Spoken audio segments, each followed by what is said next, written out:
Urinary tract infection कहे तो lower urinary tract और upper urinary tract. So lower urinary tract में क्या क्या हो सकती है? यूरेथ्राइटिस हो सकती है, सिस्टाइटिस हो सकती है, प्रोस्टेटाइटिस हो सकती है। अपर यूरिनरी ट्रैक्ट में पाइलोनेफ्राइटिस हो सकती है। तो इसमें कैसे डिफ्रेंशिएट करेंगे ये लोअर यूरिनरी ट्रैक्ट है या फिर अपर यूरिनरी ट्रैक्ट है? देखिए, अगर मरीज़ को बुखार आ रहा है तो ज़्यादातर चांस रहती है ये अपर यूरिनरी ट्रैक्ट इन्फेक्शन है, कहे तो पाइलोनेफ्राइटिस। या फिर प्रोस्टेटाइटिस में भी बुखार आ सकती है, बैक्टीरियल प्रोस्टेटाइटिस होती है। लेकिन सिस्टाइटिस, यूरेथ्राइटिस, इसमें मरीज़ को बुखार नहीं आता है। मरीज़ को यूरिनरी सिम्टम होगा, पेशाब में जलन होगा, पेशाब जल्दी जल्दी आना, अर्जेंसी, यूरिनरी अर्जेंसी, होल्ड करने में दिक्कत होना, ऐसी लक्षण आ सकती है। लेकिन बुखार ज़्यादातर नहीं आती है सिस्टाइटिस, यूरेथ्राइटिस की केस में। तो मैं आपको एक सिनेरियो देता हूँ। एक 20 ईयर ओल्ड फीमेल है और उनको पेशाब में जलन हो रही है, बुखार नहीं आ रही है, पेशाब में जलन हो रही है। आपने यूरिन आरिया में WBC20 लिखा हुआ देखा, तो कहने का अर्थ पायूरिया है और यूरिनरी सिम्टम्स है, तो डेफिनेटली सिस्टाइटिस है। तो इसमें क्या एंटीबायोटिक दोगे आप? Levofloxacin, amoxicillin, clavulanic acid, IV ceftriaxone, IV amikacin, nitrofurantoin. Choose करो इस सब में से क्या दोगे। आप कहोगे नाइट्रोफुरेंटवाइन देंगे, क्यों हम हायर ग्रेड एंटीबायोटिक दे? मरीज को बुखार नहीं है, पाइलोनेफ्राइटिस नहीं है, सिस्टाइटिस है जस्ट, तो नाइट्रोफुरेंटवाइन देकर देख सकते हैं। You are right. और मरीज़ बोल रहा है कि मुझे पेशाब में जलन होती है, तो इसके लिए मुझे वो यूरिन अल्कलाइजर वाला शीशी लिख दीजिए, क्योंकि वो जलन घटाती है। तो नाइट्रोफुरेंटवाइन के साथ हम वो अल्कलाइजर सिरप लिख सकते हैं कि नहीं लिख सकते हैं? नहीं लिख सकते हैं।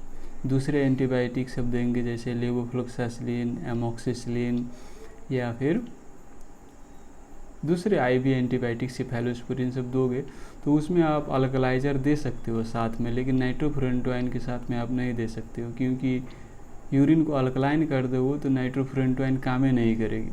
उस नाइट्रोफुरेंटवाइन के काम करने के लिए ब्लैडर में एसिडिक इन्वायरमेंट की आवश्यकता होती है, इसलिए हम यूरिन अल्कलाइजर प्रिस्क्राइब नहीं कर सकते हैं। मैंने कई प्रिस्क्रिप्शन देखी है जिसमें वो नाइट्रोफुरेंटवाइन भी लिख देते हैं, यूरिन अल्कलाइजर भी लिख देते हैं, तो इफ़ेक्टिव जो नाइट्रोफुरेंटवाइन की इफ़ेक्टिवनेस है ना, उसको घटा देती है यूरिन अल्कलाइजर। सो ऐसा नहीं करे। तो ये हो गई सिंपल सिस्टाइटिस की केस। अब मैं आपको एक दूसरे सिनेरियो देता हूँ। वही 20 ईयर ओल्ड फीमेल है और उसको यूरिनरी सिम्टम भी है और बुखार भी आ रही है 3 दिन से, और आपने उसकी रीनल एंगल टेंडरनेस देखी, उस टेंडरनेस नहीं है, फ्लैंक पेन नहीं है, बुखार आ रही है। तो जब बुखार आती है और आप यूरिन आरिया में पायूरिया देखते हो, तो आपको सोचना है pyelonephritis. Flank pain, renal angle tenderness नहीं है तो पर भी आपको सोचना है पाइलोनेफ्राइटिस। तो पाइलोनेफ्राइटिस में आप नाइट्रोफुरेंटवाइन दोगे तो वो इफ़ेक्टिव नहीं होगा, क्योंकि वो तो ब्लैडर में कंसंट्रेट करती है।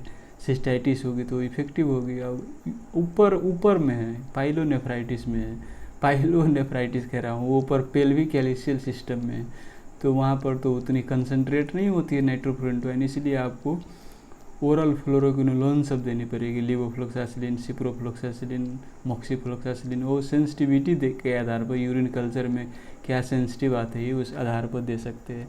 एमोक्सिसिलिन भी दे सकते हो, ओरल एमोक्सिसिलिन।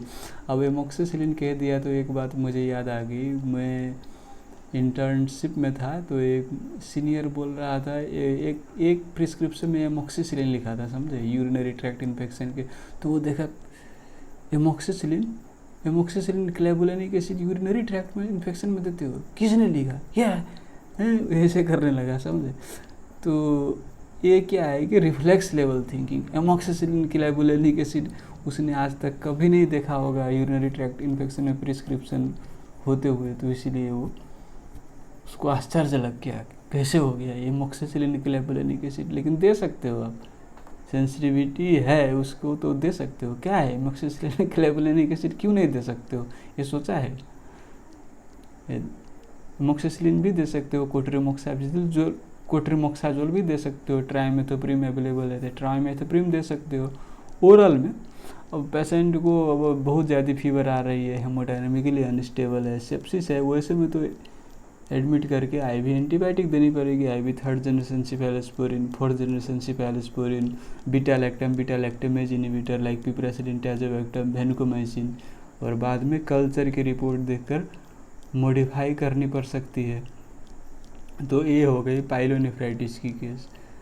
तो आपको ये बात याद रखनी है, जहन में रखनी है कि डिस्यूरिया है, पायूरिया है और बुखार आ रही है तो आपको पाइलोनेफ्राइटिस सोचना है। सिस्टाइटिस सोचकर डिसमिस मत करो, मैंने ये गलती किया है और मैंने अपनी ही गलती से सीखा हूँ और दूसरों के अनुभव से भी मैं सीखता हूँ। आप सबका अनुभव क्या रहा है आप बताइए, मैं उससे भी मेरा नॉलेज इंक्रीज होगा।